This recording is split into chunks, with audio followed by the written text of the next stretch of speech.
তুমি এমন করো কেন নিপা? একটু মজা করি তো চলে যাব। আমার তো আর কোনো উপায় ছিল না।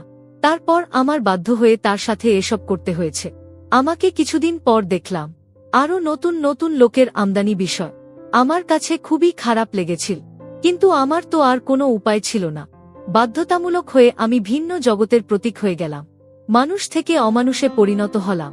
আমাদের বাড়ি ছিল গভীর জঙ্গলের ভিতরে। প্রতিদিন আমাদের ঘরে নতুন নতুন মানুষ আসত।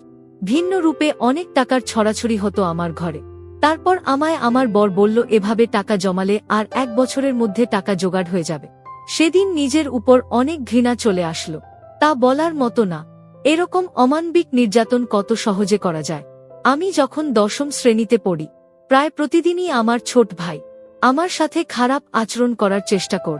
আমি তাকে অনেক বোঝাতাম, অনেক বারণ করতাম, কিন্তু সে আমার কোনো কথাই বুঝত না। সে আমার সাথে কেমন জানি উন্মাদ পাগলের মতো আচরণ কর। একদিন আমাদের বাড়ির সবাই, আমাকে আর আমার ছোট ভাইকে রেখে সবাই বেড়াতে গিয়েছিল।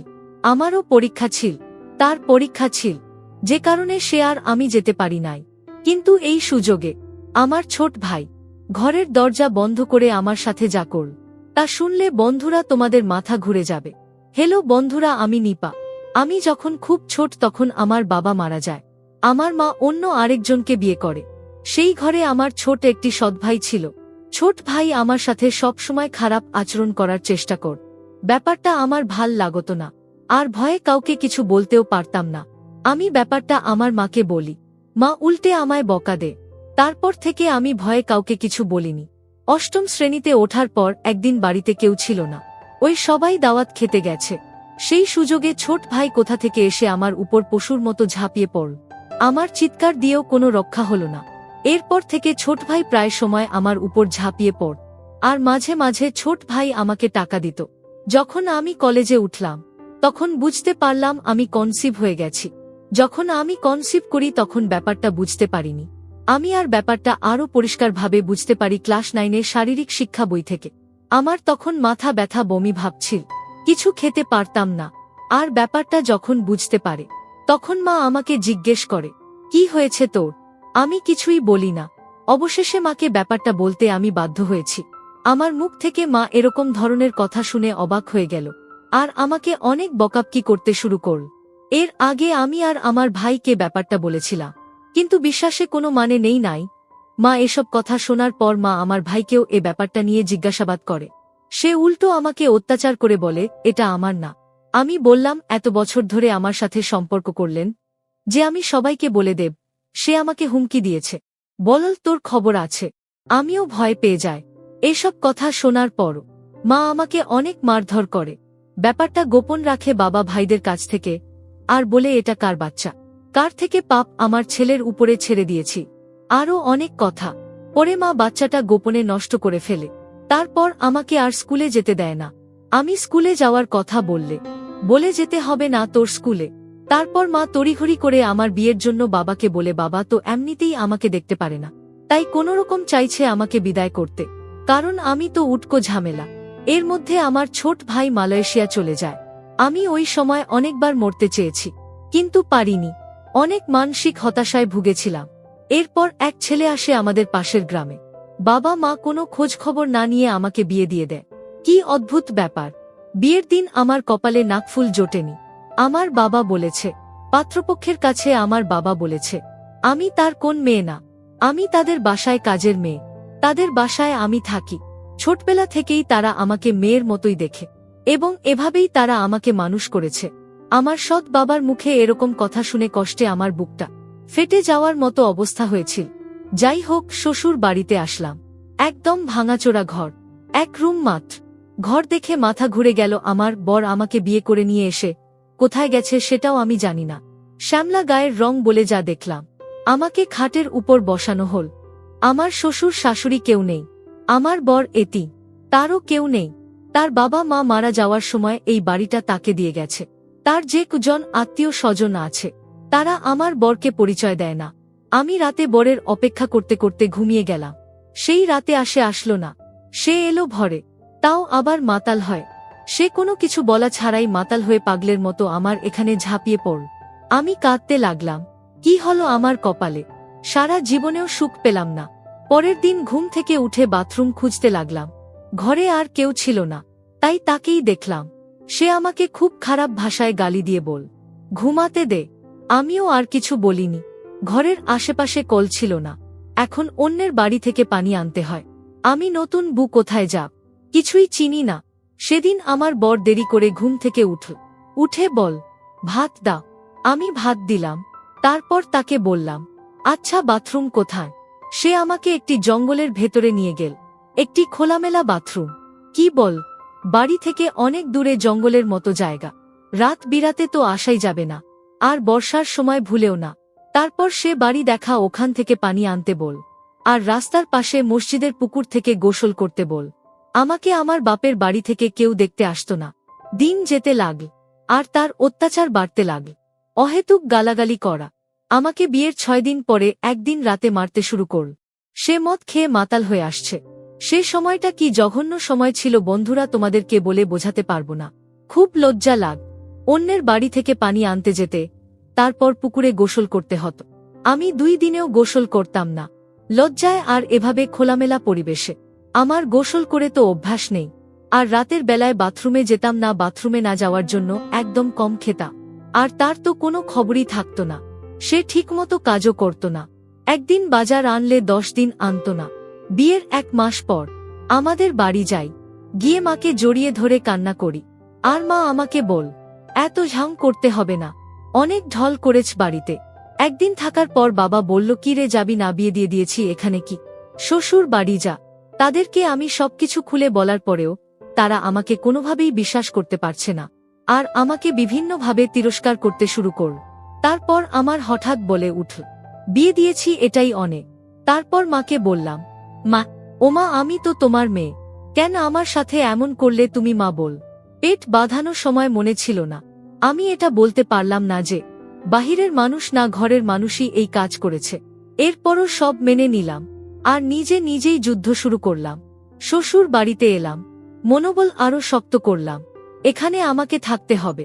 কিন্তু বর প্রতি রাতে মদ খেয়ে মাতাল হয়ে আসত। বিয়ের 1 মাস পর চালের কথা বললাম। ঘরের চাল ডাল কিছু ছিল না। চালের কথা বলার সাথে সাথে মার, বলতো কাজ করে থাক। আমি বিয়ের 1 মাস পর থেকেই মানুষের বাড়িতে কাজ করতাম। তারা যা দিত, চাল ডাল, তাই খেতাম। আমার মা আমার একবারও খোঁজ নেয়নি। মানুষের ধান ছাড়া বাড়ি ঘর মুছে এক কথায় দাসীর কাজ করতাম। আর এতে তারা যা দিত তাই খেতাম, কারণ আমার স্বামী বাজার করত না, আর সে কাজও করত না। বিয়ের সময় আমাকে আমার বাপের বাড়ি থেকে 1 জোড়া কানের দুল আর চেইন দেয়। একদিন সন্ধ্যাবেলায় এসে বলে, তোমার চেনটা দাওত। সাধারণত সে সন্ধ্যাবেলায় কখনো বাড়ি আসে না। আমি সরল বিশ্বাসে তাকে চেনটা দিয়ে দিলাম, কারণ সে তো আমার স্বামী, আর এই দুনিয়াতে সে ছাড়া আমার কেউ নাই। তাকে বিশ্বাস না করে তো আমার উপায়ও নাই। সে যখন মাতাল হয়ে বাড়ি ফিরে, আমি তাকে কিছু বললাম না। সকালে চেনের কথা জিজ্ঞেস করতেই আমাকে বলে, তোর বাড়ি থেকে আমাকে 10,000 টাকা ছাড়া আর কি দিয়েছে? আমিও মার খেয়ে পড়ে রইলাম। কি বলবো, কিছু বলার শক্তি এবং সাহস কোনোটাই আমার ছিল না। আর প্রায় সে আমাকে যৌতুকের জন্য নির্যাতন করত। না পারতাম বাঁচতে, আর না পারতাম মরতে। মানুষের বাড়িতে সারাদিন কাজ করার পরে ঘরে এসে আমাকে কাজ করতে হতো। রান্নার জন্য লাকড়ি আর পাতাটাও আমাকে খুঁজে আনতে হতো। সে একদিন কাজে গেলে 10 দিন যেত না, আর মদ খেয়ে থাকার সব শেষ করে ফেলতে। আমি আমার কানের দুল জোড়া লুকিয়ে রাখলাম। এরপর একদিন রাতে সে বন্ধুকে নিয়ে আসে, সাথে তারা খাওয়ার জন্য কত কি আনে। আমিও খেললাম, আমার খুব মজা লাগ। কিন্তু এর কিছুক্ষণ পরেই আমার খুব ঘুম আসল। ঘুম থেকে উঠে অনুভব করলাম আমার শরীরে খুব ব্যথার জন্য উঠতেও পারছিলাম না। আর সেদিন কাজেও গেলাম না।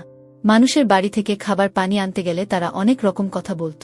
অনেক সময় কলে তালা মেরে দিত, তারপর নানা রকম কটু কথা বল। আর সবাই আমাকে নিয়ে অনেক আফসোস করতে। সবাই আমাকে নিয়ে আফসোস করত আর বল, কি সুন্দর মেয়ে, অথচ মদখোর গাঁজাখোরের সাথে বিয়ে হয়েছে। মেয়েটার দুর্ভাগ্য বটে। আমার বরকে এলাকার সকলেরই মনের মতো ঘরমুদি বলে ডাকত।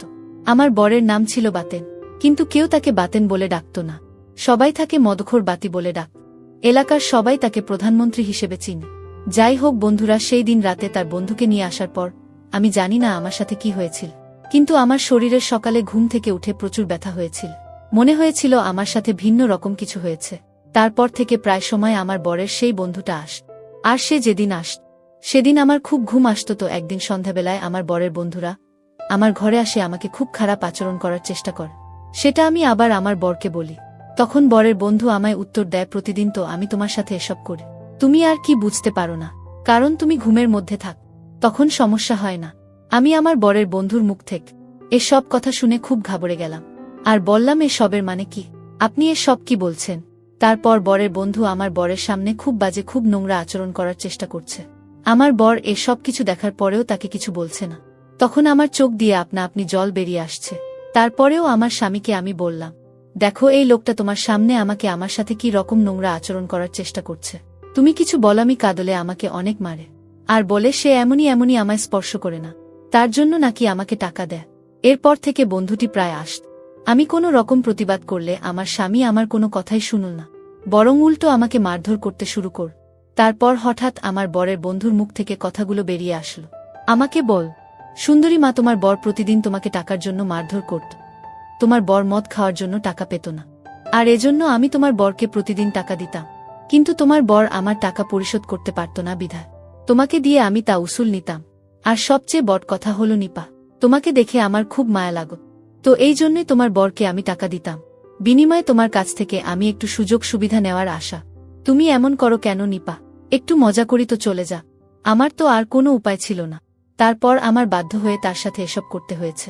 আমাকে কিছুদিন পর দেখলাম আরও নতুন নতুন লোকের আমদানি বিষয়, আমার কাছে খুবই খারাপ লেগেছিল, কিন্তু আমার তো আর কোনো উপায় ছিল না। বাধ্যতামূলক হয়ে আমি ভিন্ন জগতের প্রতীক হয়ে গেলাম, মানুষ থেকে অমানুষে পরিণত হলাম। আমাদের বাড়ি ছিল গভীর জঙ্গলের ভিতরে। প্রতিদিন আমাদের ঘরে নতুন নতুন মানুষ আসত, ভিন্ন রূপে অনেক টাকার ছড়াছড়ি হতো আমার ঘরে। তারপর আমায় আমার বর বলল, এভাবে টাকা জমালে আর 1 বছরের মধ্যে টাকা জোগাড় হয়ে যাবে। সেদিন নিজের উপর অনেক ঘৃণা চলে আসল, তা বলার মতো না। এরকম অমানবিক নির্যাতন কত সহজে করা যায়। প্রতিদিন 4 থেকে 5 জন হায়না রূপে আমাকে আক্রমণ করে। মনের দুঃখে ঘৃণা আমি তাদের এখান থেকে চলে আসলাম। আমার বাড়ির পাশে এক চাচির অনেক অসুখ থাকা, তাদের বাড়িতে রাখতে থাকি। সেই রাতে আমার ঘরে গ্রামে চেয়ারম্যানের লোক এসে আমার বরসহ সবাইকে ধরে নিয়ে যায়, আর জুয়া খেলার জন্য সবাইকে অনেক মারে। সেটা আবার আমি শুনি। চেয়ারম্যানের লোকেরা যখন তাকে ধরে নিয়ে যায় আর মারে, তখন আমি চেয়ারম্যানের কাছে ছুটে যায়। চেয়ারম্যান টাকা চায় আমার কাছে, আমার বরের বন্ধুদের ছেড়ে দেয়, কারণ ওরা চেয়ারম্যানকে টাকা দিয়ে দেয়। আমার কাছে 5,000 চাইল, কিন্তু আমার কাছে তো এত টাকা নাই। এরপর আমার কানের দুল বেচে টাকা দিয়ে তাকে ছাড়ায়, কারণ 1000 হলেও হলে তো আমার স্বামী, সে ছাড়া তো আমার এই জগতে আর কেউ নেই। মার খাওয়ার পর সে বেশ কিছুদিন অসুস্থ ছিল। ভাল হওয়ার পর চেয়ারম্যান খবর পাঠায়, বলে তোর বুকে কিছুদিন আমাদের কাছে পাঠা, তোকে টাকা দেব। এরপর আমার বর আমাকে চেয়ারম্যানের কাছে পাঠায়। খুব লজ্জার বিষয়, চেয়ারম্যানের কাছে 2 দিন ছিলাম। এরপর ওখান থেকে এসে বলে, তোর সাথে আর সংসার করব না। একই কথা বলে আমি রাগে ক্রোধে বাপের বাড়ি চলে আসলাম। তাই 2 বছর পর বাপের বাড়ি যায়। যাওয়ার সময় খালি হাতে যাই, টাকা ছিল না, নাস্তা পানি কোথা থেকে নেব। এরপর মা আমাকে দেখে এক প্রকার তীরে আসলো। কিছু বললাম না, গিয়ে দেখি ওমা আমার বড় ভাই বিয়ে করেছে, তার বউ আবার গর্ভবতী। সে আমার মাকে জিজ্ঞেস করছে, মা ওকে তো আমার মা উত্তর দেয়, আমাদের ঘরে কাজ কর। মা আমাকে নিজের মেয়ে বলে পরিচয় দেননি। এরপর মা আমাকে বলে, দুপুরে খেয়ে যাবি নাকি? এখনই যাবি? আমি আর কিছু বলিনি, শ্বশুরবাড়ি চলে আসি। আসার পর বর আমাকে খুব মারে, আর বলে, মাত্র জায়গা দিল না, গেলে কেন? আরও বল, আমার ঘর ছাড়া তোর আর কি কোথাও জায়গা হবে? আরও অনেক বাজে বাজে গালাগালি কর। সে রাতে মরতে চেয়েছি, কিন্তু সাহস পাইনি। গ্রামের মোটামুটি সবাই আমাকে খারাপ বলতো, তেমন কেউ মিশতে চাইত না। আর এদিকে আমার বর বাড়ি বন্ধক দিয়ে জমিদারের কাছ থেকে টাকা এনেছিল।